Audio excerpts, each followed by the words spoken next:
নির্বাচন করার যে মহা প্রস্তুতি দরকার হয়, বিশেষ করে 15 বছরের ভোটহীনতার পরে, বিশেষ করে গত 1 বছরের রাজনৈতিক কোন্দলের ভেতরে এবং আপনার নাজুক প্রশাসন এবং ভঙ্গুর পুলিশ, এইসব নিয়ে নির্বাচন করার মধ্যে যে ম্যাচুরিটি আমাদের দেখার দরকার ছিল, আমরা সরকারকে সেই জায়গায় হাঁটতে দেখছি না। আমাদের ইদানিং মনে হয় গণমাধ্যমে শিরোনাম হওয়ার জন্য সরকারের কোনো উপদেষ্টা কিংবা নির্বাচন কমিশন কিংবা প্রেস সচিব তারা কথা বলে নাই।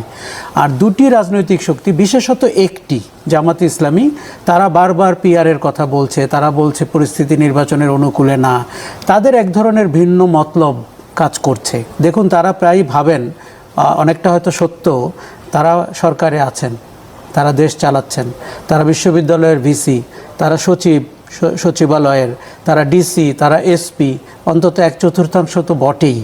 কাজেই তারা কেন নির্বাচন চাইবেন? তারা তো সরকারে আছেন নির্বাচন ছাড়াই।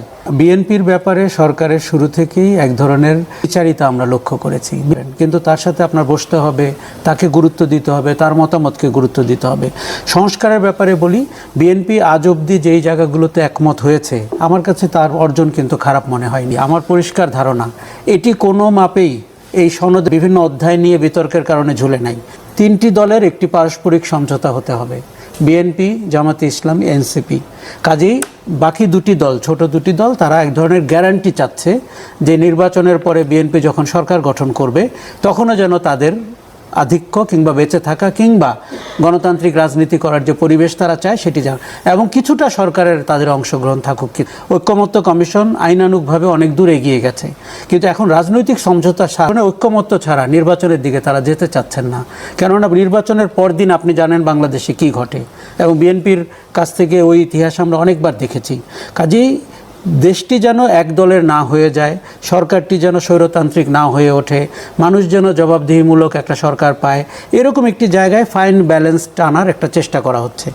এই সরকার অথর্ব, এই সরকার অক্ষম, এই সরকারের ফোকাস নাই, এই সরকার অবজেক্টিভ ড্রিভেন না, এই সরকারের অনেক উপদেষ্টা এবং সরকার পরিচালনার যে ভঙ্গি, সেটি অভ্যুত্থান পরবর্তী পৃথিবীর ইতিহাসে আমরা একটা সুশীল সরকার পেয়েছি, যারা বিপ্লবের ধারে কাছেও অর্ধেক লোক কোথাও ছিল না, এবং তারা জানেনই না বিপ্লবের আশা আকাঙ্ক্ষা কী, এবং সেটিকে আপনি দিনের পর দিন একটি সরকার থাকবে, তার কোনো সময়কাল থাকবে না, এটি আমরা মেনে নিয়েছিলাম একটা অদ্ভুত পরিস্থিতিতে।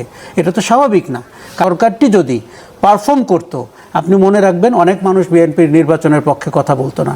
সরকারটি পারফর্ম করছে না, তাদের হাতে দেশ নিরাপদ মনে হচ্ছে, সরকার আছে, এটি আমরা বুঝতে পারছি না।